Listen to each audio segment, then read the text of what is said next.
The subject of this report focuses on the story of the Ring of Gyges and the concept surrounding egoism, how it says humans act in their own self-interest.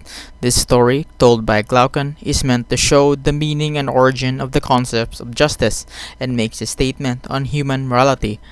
The story is found in the second book of Plato's Republic, a book containing dialogues between Plato and other philosophers.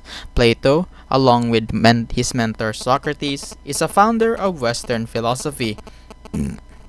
He founded the academy where he taught his own philosophical ideals. A preface on how Glaucon defines injustice, where injustice essentially happens between two parties, wherein one gets the benefit from them performing injustice and one suffers from their actions. Essentially, from the perspective of the one performing the injustice, it is good or beneficial to them, and for the one who suffers the injustice, it is bad. Justice comes about to provide balance between the ones who perform injustice and the ones who suffer from injustice, by agreeing to avoid performing injustice in exchange for injustice not being done to them. People who perform selfish or unjust acts can no longer get away without suffering consequences, nor will people who suffer injustice be left without any way to retaliate with the covenants, laws, etc. that justice has set up. However, Glaucon argues, justice is only regarded as good by those that do not have the power to perform injustice. People that can do injustice, he says, would not like this kind of agreement, since they have the power to do it, and why would you want to compromise with the people that don't have the power to say otherwise? He further argues that people will only act just only because of the laws humans have set up, and without the consequences hanging over them, they would naturally act self-centered. To prove this point, that people, given the ability to perform injustice and avoid justice, and would naturally be unjust, and that people are just only through the force of law, he retells the story of the Ring of Gyges. Gyges was a shepherd in service to the king of Lydia. After a thunderstorm and an earthquake, finds a chasm where he was tending his sheep. Within the chasm, he finds a hollow bronze horse with window-like openings. Peering inside, he finds a corpse of more than human size with a gold ring on its finger, and decides to take it. While at the meeting with the other shepherds, Gyges discovers the power of the ring. By turning the setting on the ring inwards, he is able to turn invisible, and by turning it outward, he regains his visibility. He then arranges to be the messenger to report the status of the flocks to the king, and when he arrives at the palace, he uses the ring's power to seduce the queen, and with their help, kills the king and takes over the kingdom. Glaucon argues that a person, whether unjust or just, they could not resist the power of the ring. By using its ability to turn invisible, one could mostly avoid the consequences of their unjust actions, essentially saying that if one could avoid the consequences, they would naturally act selfishly. If one had a ring that turned them invisible and decided not to do it, others might say that how just one is being. However, Glaucon says that not using the ring would be rather stupid, and that people only praise you in fear of suffering injustice. Given how a person, whether just or unjust, would use the ring for their purposes, Glaucon argues that people only act just due to the laws and the consequences that compel them to do so. Glaucon then asks whether living unjustly or justly would be considered happier. Glaucon first describes the life of the unjust. He describes the unjust man as a professional, meaning like how a surgeon knows his own capabilities, doing operation he only knows how to do. The unjust would only perform selfish actions if he knows that he could get away with it. Furthermore, when the unjust is caught in their injustice, he should be able to recover, like the aforementioned professional. Similar to how they would use their skill to bounce back from their failure, the unjust would use their persuasive ability, connections, wealth, and force, etc., to provide them with their just reputation. The just will outwardly maintain their just reputation. For Glaucon says that while performing the height of injustice, he should maintain the greatest reputation of justice. Glaucon then describes the life of the just.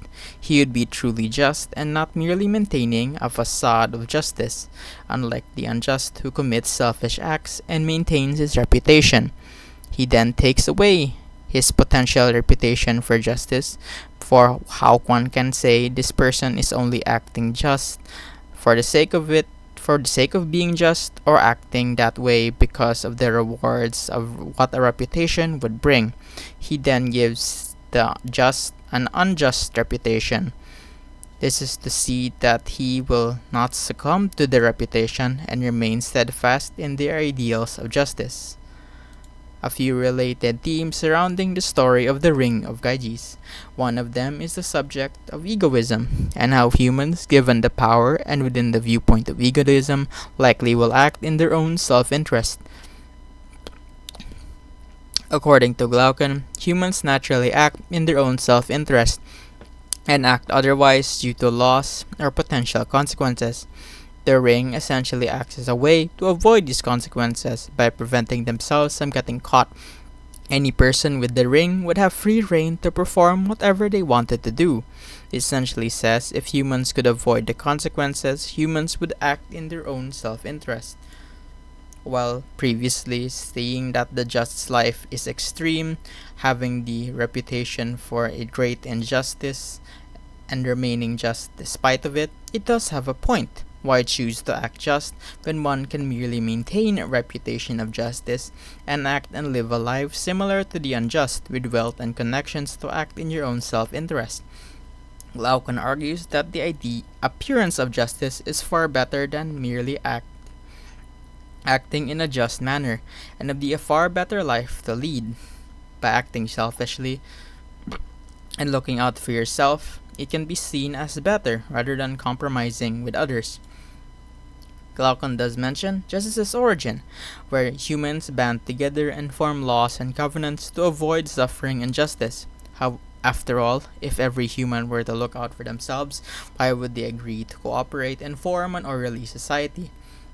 The theory of the social contract essentially says that humans surrender certain freedoms to society or government, such that they can avail of protections society offers, or the safety in the knowledge that everyone else will act according to the contract. Another related theory or concept relating to selfishness is the prisoner's dilemma. People in a so-called prisoner's dilemma, in fact, could act selfishly, and both can benefit compared to when both parties decide to act selfishly. However, by choosing to act selflessly, each party exposes themselves to the other's selfishness and can suffer even greater consequence compared to when they both merely act selfishly. This can apply to a real-life situation like an arms race. Both countries could avoid building up their weaponry and promote peace. However, each country could leave themselves vulnerable and on the back foot if the other country decides to advance their arms and arm for a future war. Eventually, if both countries decide to advance their weapons, they are locked into doing so, because if they decide to stop suddenly, they could be vulnerable to another country's advanced technology. This can also apply to other situations, such as international relations, marketing, public strikes, negotiations, etc. By acting cooperatively, both parties could stand to benefit, but both know that they could be at a disadvantage if one of them acts selfishly and the other decides to act selfishly. In the end, while the idea of humans as naturally unjust or selfish might be rather perturbing to think about, Glaucon does mention the idea of compromise, that humans are able to talk and work out their differences and come to an agreement that satisfies all parties. Cooperation and compromise are the tools humans have to do things only one person could not, and while we and other humans do act selfishly, by working together, we are able to achieve a better and more just society.